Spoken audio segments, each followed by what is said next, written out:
Invisible Experts Podcast. Hello, everyone. I hope everybody's doing okay. Today, we have a fantastic guest, which I was fortunate to visit maybe like 4 or 5 years ago. Am I right, Joseph? How you doing? How are you? Uh, Maybe 7 years ago. You visited 2016. Yeah, yeah, Yeah, correct. yeah, Wow, yeah. time flies. How are you, man? I'm really good. This time is tough, like raising kids. Um, those days in um pandemic seasons, it's really hard to raising kids in just inside house. Wow. I remember when we visit you, you have this fantastic project, Jovel. Mm-hmm. It was a social enterprise, and we were amazed of your social entrepreneurial work. So how you doing with that? Yeah, we're still running the Jovel social enterprise and hire North Korean settlers in South Korea. There's almost 34,000 North Korean settlers settled down to living their new life in South Korea. So we start the social enterprise business for North Korean settlers to creating the comfortable jobs for them because when they enter the new society is really a culture shock. Both the South Korean companies also they have a shocking, and also the North Korean seller also they have a shocking. So we start the business that like between South Korean culture and between North Korean cultures, like make some comfortable zones before they enter the South Korean companies, kind of between both of them cultures, the bridges company, so they can understand more each other.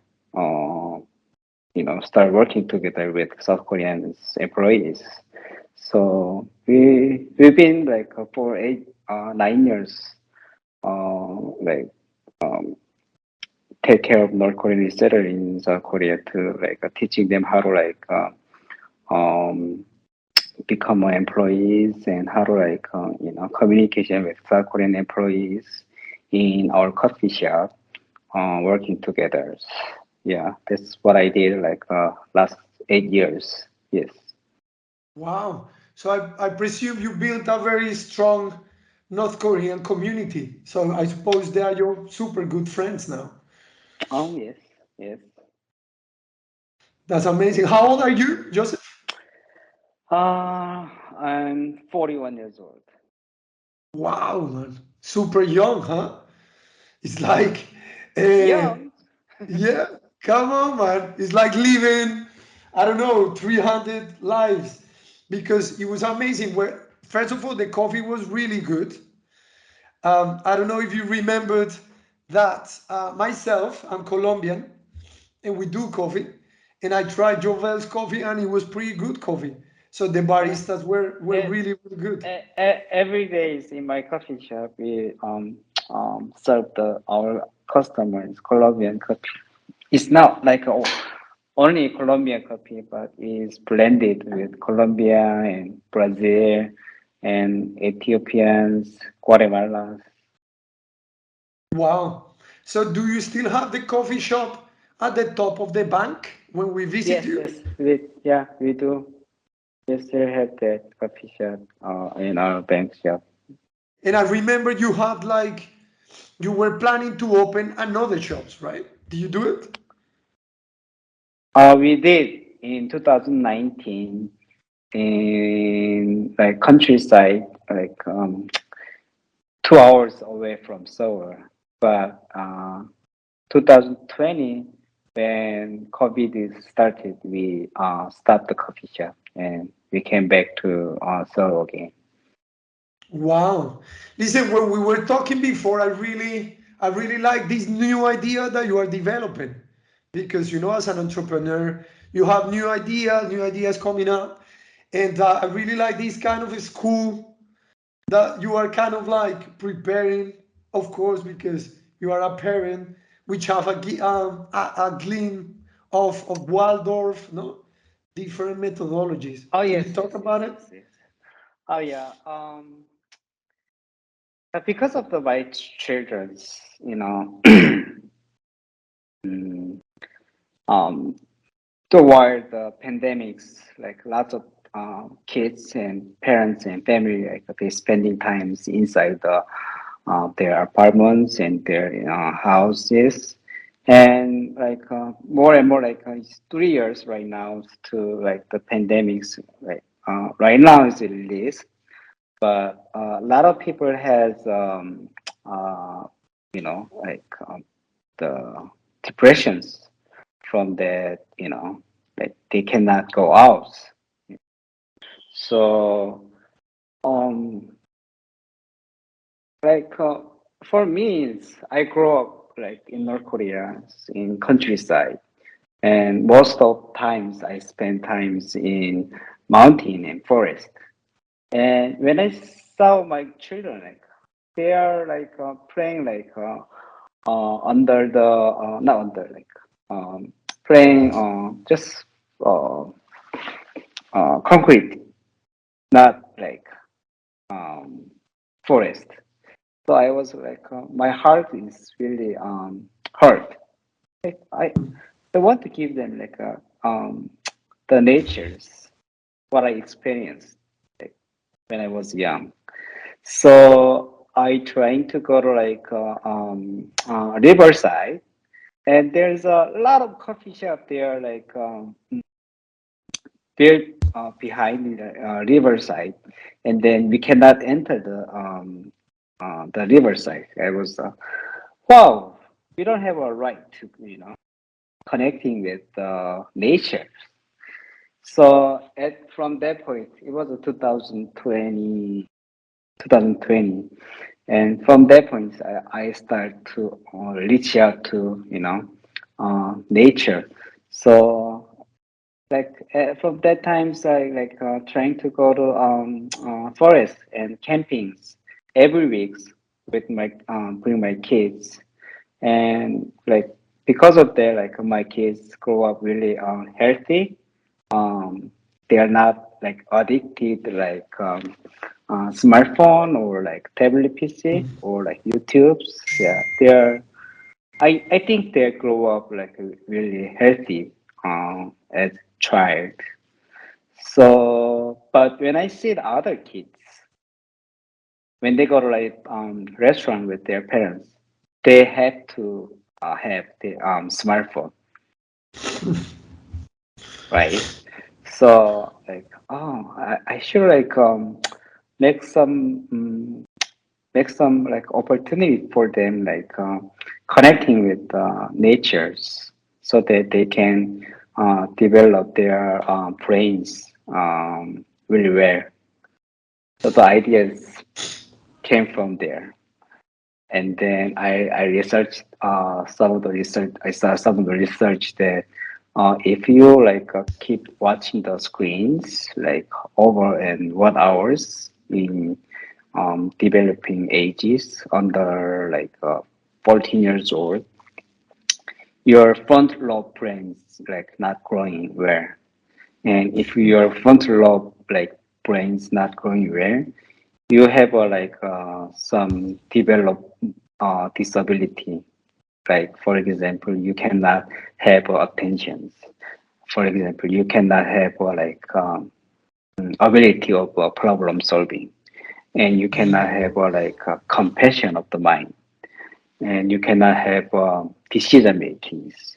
So this kind of things is so important when they become like adult. Yeah. So yeah, but a lot of parents they don't know about the why they don't know about why the nature is so important for their children, because they didn't have any experience about the natures. But and they just because of so for like easy to parenting, they just give their child to the smartphone and tablet PC.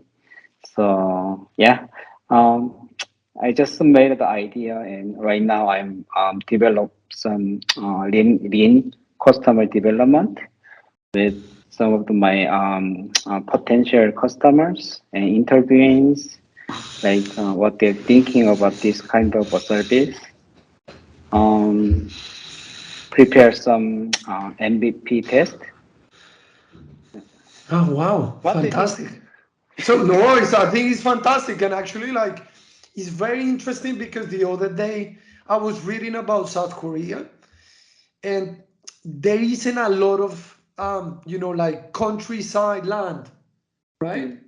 Mm, mm, Because of the development, it became mhm, quite industrial, so it's mhm, very little like space, you know, mhm, in the countryside in mhm, comparison to other countries, right? mhm, And what you just mentioned is fantastic because you grew up in North Korea, which is beautiful. People who've been there says it's beautiful. There is a lot of nature, and try to bring this over to your kids because you see, like, growing up in an urban city, which of course has pros and cons, but giving the opportunity to have this contact with nature and with all about global warming, right? Because I agree, like, we are fortunate our kids, we live in a very rural area, not super rural, but kind of like quite rural, and there is a lot of pedagogies like forest pedagogies, Waldorf, even Montessori, and so on.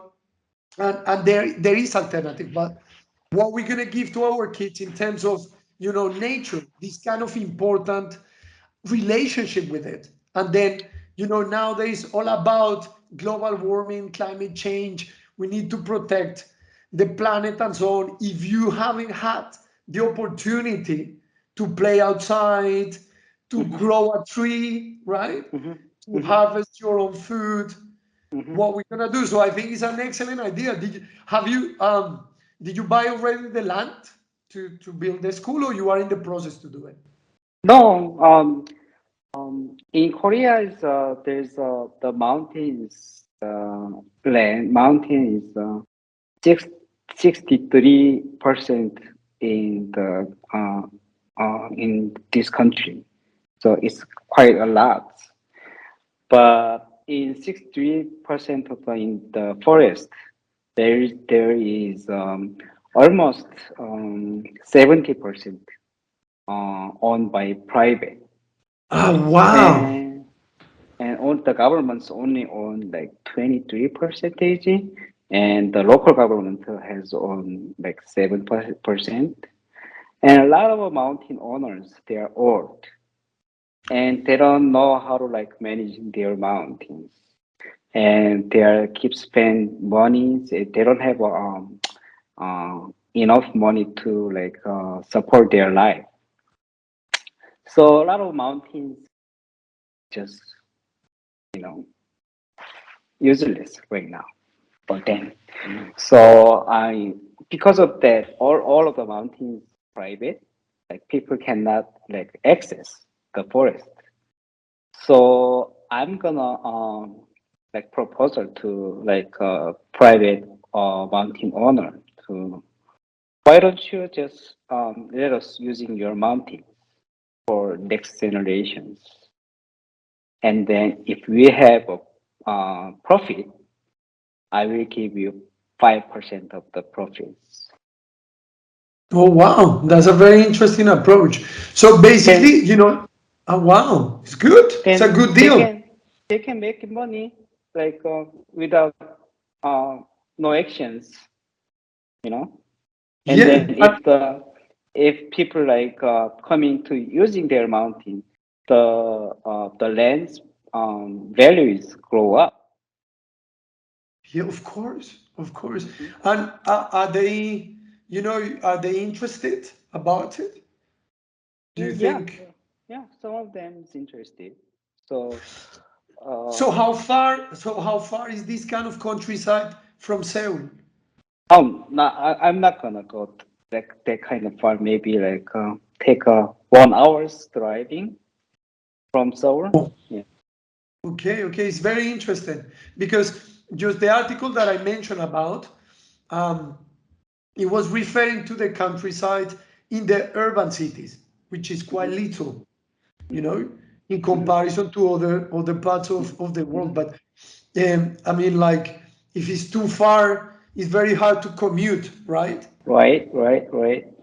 Like like maximum is 1.5 hours, but like minimum is 40 minutes and 1 hours, like from the downtown of the Seoul to go the our like forest experience resort, or like I don't know what can I call, but yeah, we do like to make some contents or like ecotourisms, or like I don't know, like we can make some orienteering games on the mountains, and like maybe like children, they don't know like what kind of mushroom is in the mountain, or what kind of herb in the mountain, but in the game that we can give them the children's missions, find out the pine mushroom,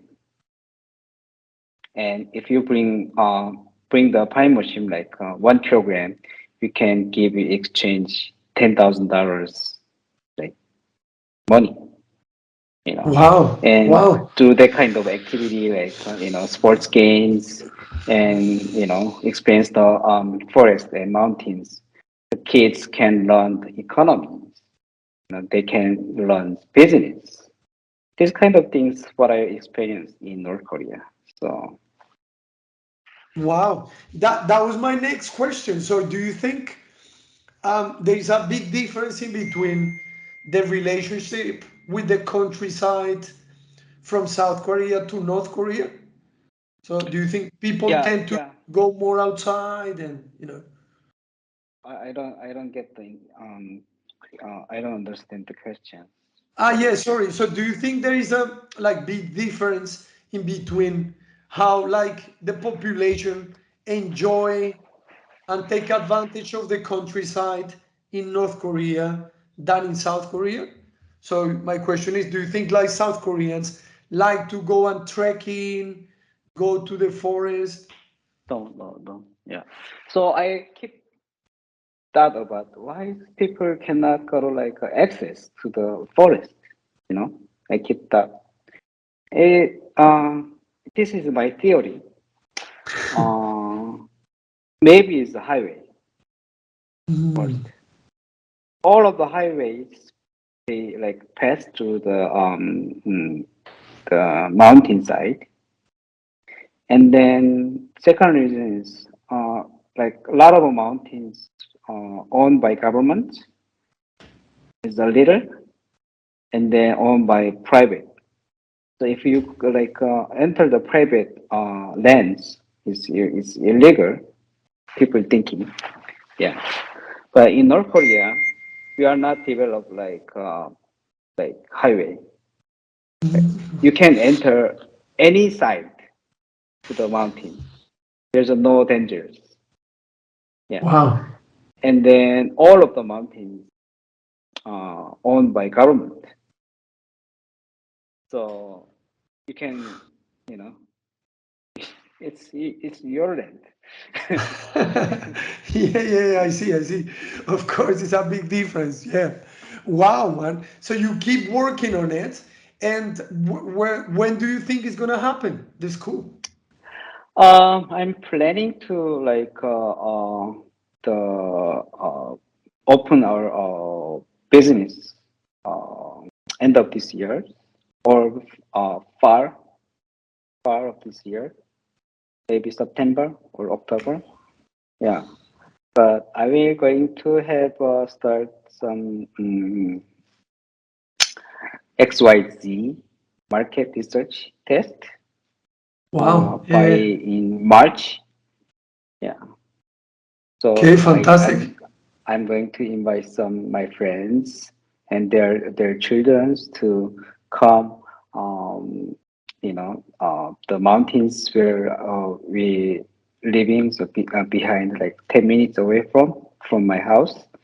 And then I will going to like show the kids about the three little pigs story with wolf. You know, the three little pig built house. First pigs built by like what is it, like fresh. Second Uh-huh. pigs built the house by wood. The third pigs built by house like stone. I don't know. But the third one house was the strongest. So like the wolf run away from their house, right? So I will going to give the kids make a team, like three or four big teams, and then give them some what is it? Wow. Give them some wow,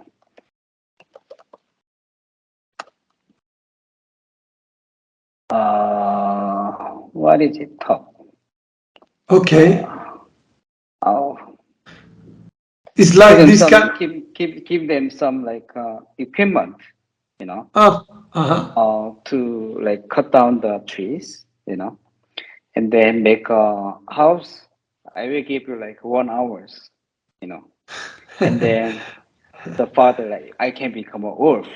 Wolf coming, and then I will see which house like most strongest, I will keep their like what they built house. So like it's kind of an activity like the children can learn like teamwork and problem solving. They can experience the forest. They can experience the communications and like gaming based learning. So Fantastic. Yeah, like the story, no? They create the three pigs and the wolf, right? yeah, it's a related story, and experience the mountains and forest and um, community relationships, leaderships. They experience a lot of things through that kind of one little activities. So yeah, I want to not children's go to like kids cafe. It's called kids cafe in Korea. Like the people the business made inside the building to like let children have some toys, you know, and then parents they are like lay down sleeping. But Fantastic. yeah, when they Is he come is he to expensive? Is he expensive education in South Korea? education, Yeah, what kind of education? private education like Waldorf or this kind of Yeah, alternative pedagogies. if you want to send your kids further kindergarten, it's so expensive.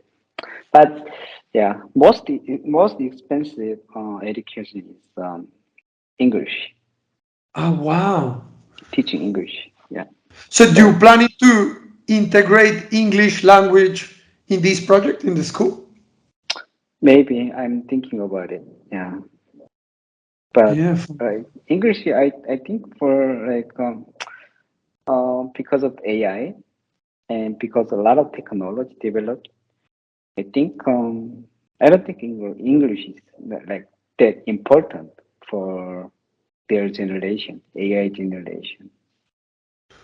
Yeah. wow, very interesting. Do you speak English with your kids or not really?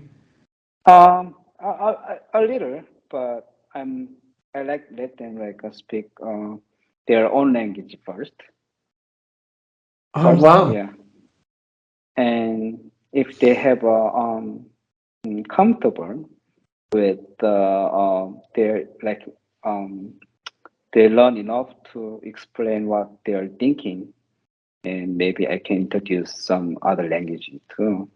But even like ChatGPT or like you know there's a like a lot of different AI app they develop, and 11 labs. Like if you speak in Koreans, like automatically change it to the natural languages to like in English. So yeah, Wow. I don't, I don't think it's the English is so important.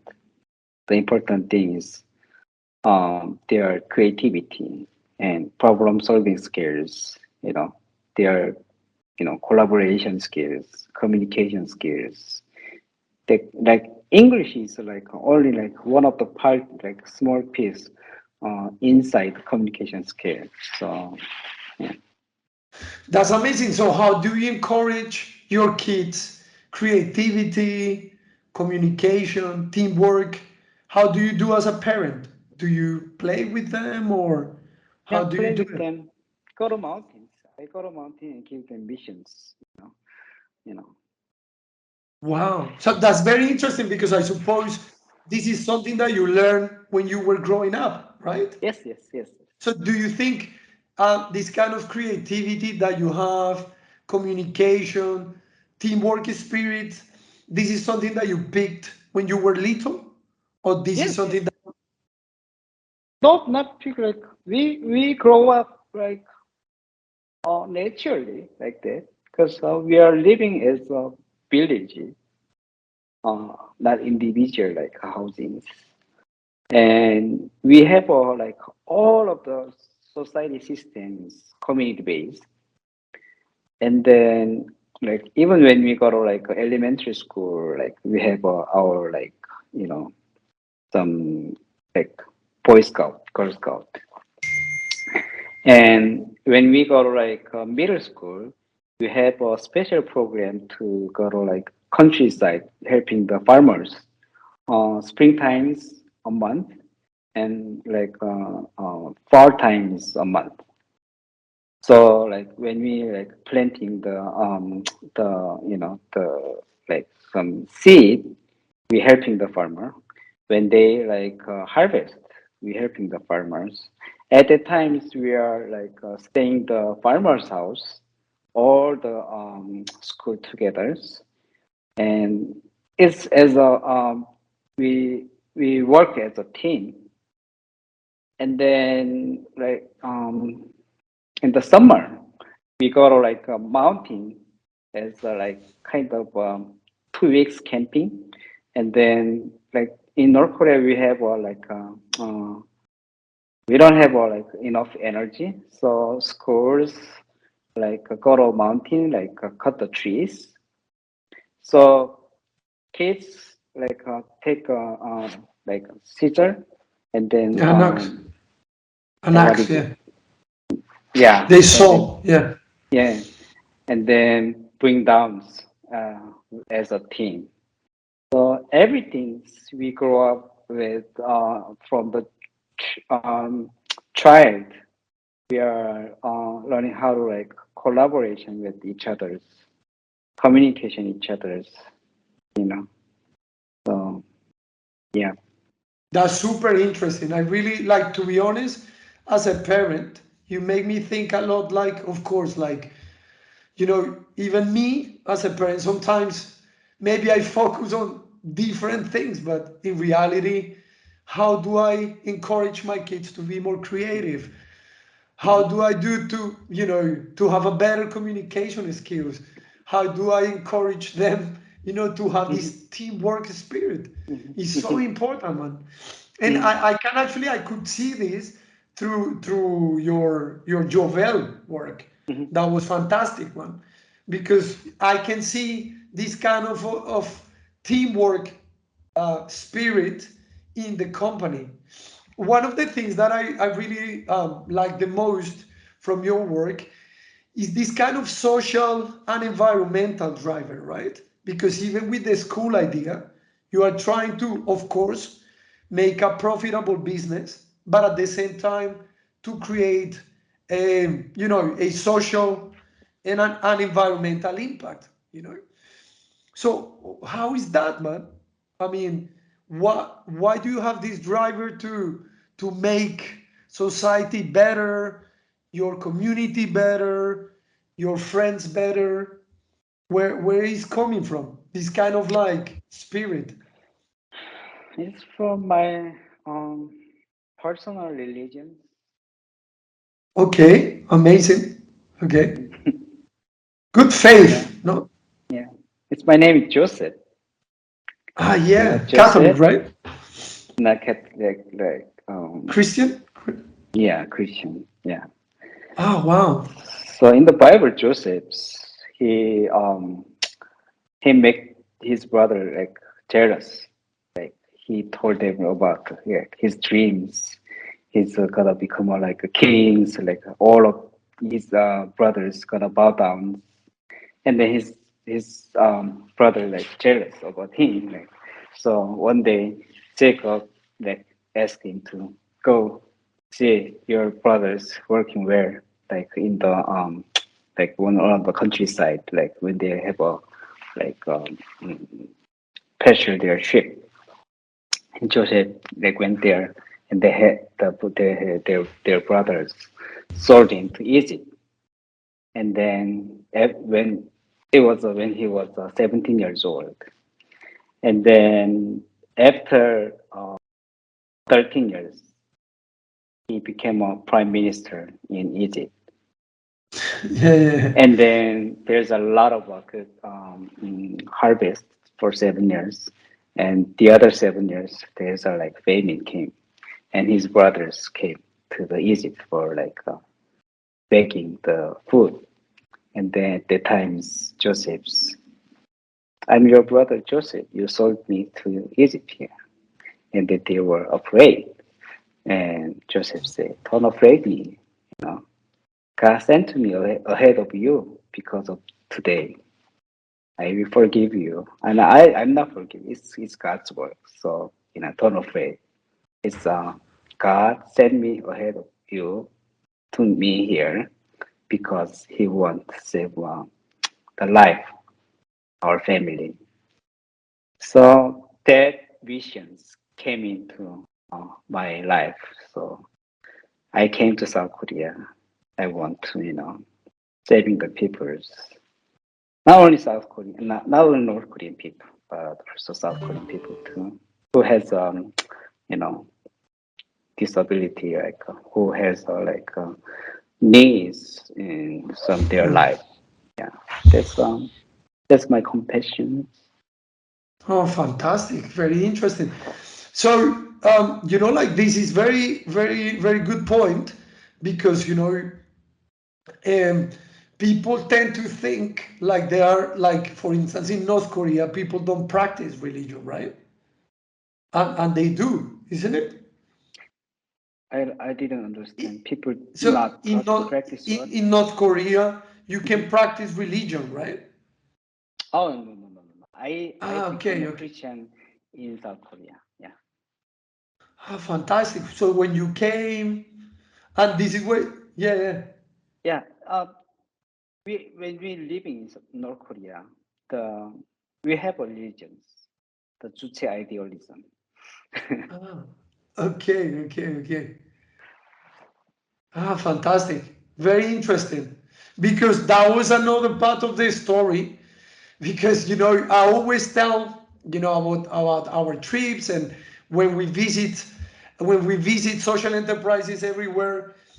We always talk this story about you, Joseph, because we supposed to have like half an hour talk, and we ended up having like 3 or 4 hours talk, and then we have dinner, and it was amazing because you were like talking about all this story. That was really good. All these years to travel from North Korea, then get into South Korea, and all the years, because people tend to think that is a short process, but it's a long process. And then this kind of driver that you want to be an entrepreneur and you like to create new things, and you are doing it now, which is fantastic.